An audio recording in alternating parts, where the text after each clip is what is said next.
Yo, welcome Flyffers. So today we want to take a look at another mage, and this is the Psykeeper. To be more specific, we want to take a look at the AoE Psykeeper. But before we go right into it, I noticed that 85% of the viewers are not subscribed to the channel. I don't know why, if you're not sure if it's worth it or not, but let's make a deal. Watch this video till the end, and I'm pretty sure I earned your subscription by then. So now let's jump right into it. Once you are level 15, you can do a job change to become a magician. There will be, for all the job changes that are available in the game, there will be guides followed, so you get all this information as well. But in this video, we will cover what kind of items you're using, what kind of sets you're using, what kind of skills will be the best, and all this kind of stuff. So once you manage to get level 60, you are now a Psykeeper. And instead of the Elementer that was using a staff, you are now using a wand, a big fuck magic wand.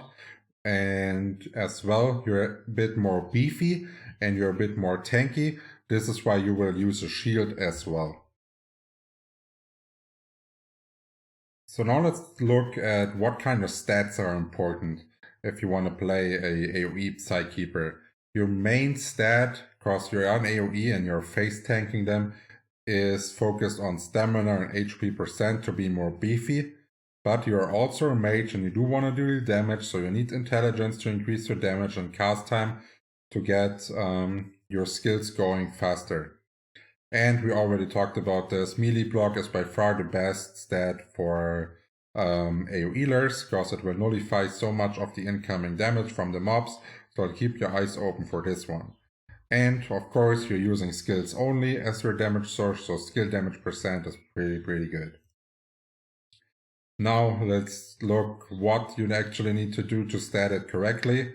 As the Psykeeper is lacking a bit of defensive skills in his setup, he needs quite a lot of stamina, but for level 90, if you're going 35 int and rest stamina, you are set and you squeezed out this tiny bit of more damage than you could have, that you don't have if you would have gone full stamina. And you're still able to tank decently like this.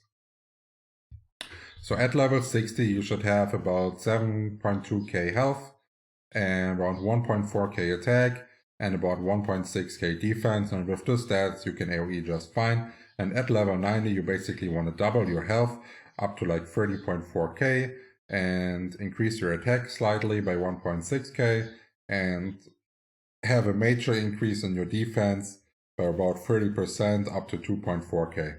And with those kind of stats, you're all set to go. Now let's take a look what kind of gear you actually want to have early on. And I would say the level 30 and level 45 gear, it is pretty similar. It's not worth going for it like full men mode. For example, if you're getting the level 30 set, if you get it, okay, it's fine, but don't farm for it, don't buy it. The level 45 set is a bit different.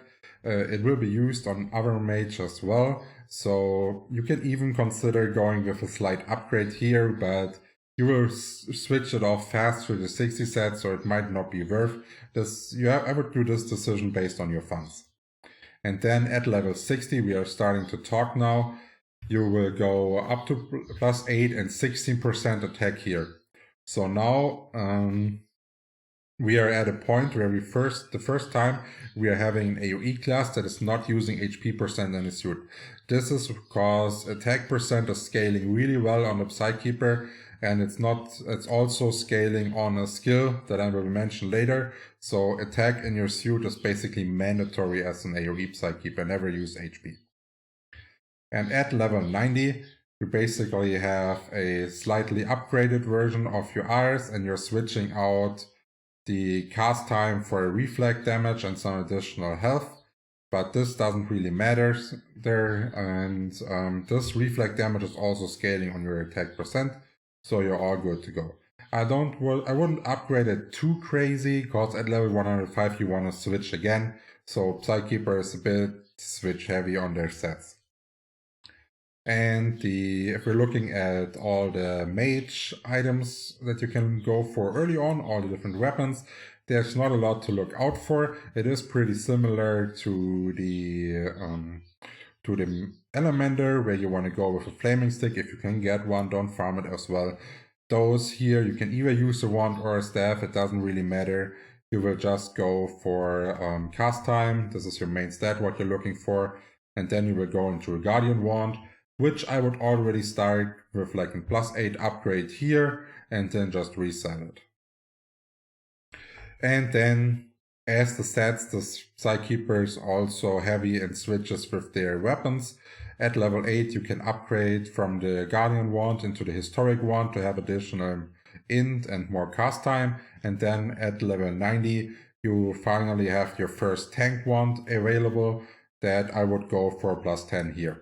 And the Psykeeper, is worth mentioning that the Psykeeper is using shields as well.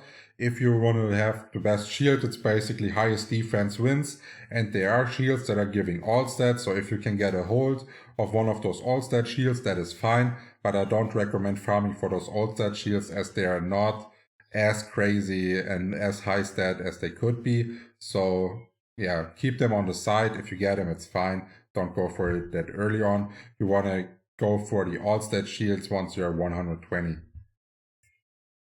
So now let's take a look at the Jewlery. We are not using stamina rings here, and we are definitely going for intelligence ones. That's why we statted so much stamina early on, so we can go with the int rings right here. And as our earrings, we will use Demon earrings or Might here for this additional damage, which is really good at scaling for the Psykeeper. And of course we are an off tank, so we want to have on our necklace either a gore or a pep for this additional HP and HP restoration. And as always, the green ones are dropped from Clockwork, so they will be hard to get early on, but I do recommend trying to go for them if you are able to purchase them and have enough funds for it. So, which skills to use? The skill set is early game skill set is pretty similar to the Elementer. You want to have every skill from one different element on max, and while you're trying to achieve this goal, you will use Mental Strike as your main damage source. To allow you to move faster and get from mob to mob at a pretty good speed, you can use the blink pool option. So basically you fight a mob, it is dead, you blink pool to the next one and then go full man mode on it again. This is a slight increase in your farm time. And we already mentioned it on the Elementer, but I do want to repeat it here again, that elements in Flyff have counter elements. So for example, if a monster is fire and you're using a water skill, you will deal more damage onto the monster. But for example, if the monster is water and you're attacking it with a fire skill, you will deal less damage on the monster. This is why it is important to have one of each element upgraded to max, and always look out what element your enemy is and then use the according counter element to it. And once you're a Psykeeper, you're basically starting to get ready to AoE, and your main AoE source is Maximum Crisis. You will basically stand still, all the mobs are coming, and you will do damage all around you without having to target anything. Then you do have an additional AoE that is the Psychic Square, which will allow you to attack from a range, similar to the wind field of an Elementer. And the way I would do it is basically while you're waiting for the mobs to arrive, you can already start punching them with Psychic Square, and once they are here, you can use Maximum Crisis. And now we are at a spell that's called Crucio spell that I wanted to talk about. Is basically also a reason why we have attack percent on our suit, because this reflect damage, actually I'd say this high reflect damage, is even scaling with your attack percentage to increase the damage. So this is basically one of the main factors why you want to have attack on the suit. So this is what it should look like. It is pretty similar to the Elementer, where we have Mental Strike and Blink Pool early on, using Mental Strike to get one of each maxed, and then once you're hitting into the Psykeeper range, you want to have the Crucio, the Maximum Crisis, and the Psychic Square maxed, and you still have a bunch of points left, and you can basically put them wherever you want. If you're tired of AoE and you want to switch into some 1v1 action sometimes, or going giant hunting, here you can go with spirit bombs and stuff like that, but this is up to you. And I will be making guides, of course, for 1v1 Psykeeper as well. Now, in the end, let's talk a bit about some playstyles and tips and tricks for this guy. You're an AoEler and your goal is basically to collect all mobs as fast as possible so you can start AoEing. What is important is that a Psykeeper, even though he is a mage, can do auto attacks, and it will be like small bombs coming out of his wand. And the fastest way to collect, if the mobs are sitting separately and you can't basically collect two mobs at the same time, for example, go onto O, search for the attack motion, put it onto your taskbar, attack the mob, and after your motion is finished, immediately click on the ground.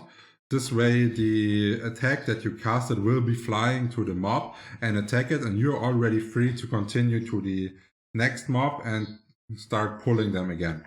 And I would always keep on my taskbar a psychic square going, because if there's like more mobs grouped at the same space, I want to collect them all at the same time with a psychic square cast. Now, this action slot right here, you do want to have it filled up. I think it is really mandatory on a Psykeeper, as you're relying on killing those mobs fast, so you don't use as much food and stuff like this. And you can utilize all your cast break and all your cast time, which will result in cast breaks and stuff like this. So Activision is basically mandatory. You can play without it, but it is good. And I would always put 5 maximum crisis in my action slot. And as well, on any other class, Refresher Hold is a convenience factor, will result in your MP not going down. But you can also do it with MP Refresher. It's just, yeah. If you have them, I would use them. If you have lots of them, use them every time. If you don't have that many, maybe try to keep a couple so you have always enough when you're like fighting 1v1 and you want to have the spirit bomb up at a high MP at all the time. So that's the end of the video. I hope I earned your subscription by now. And if there's any questions open, feel free to ask them in the comments and I will try to answer all of them. And don't forget to like the video. Cheers.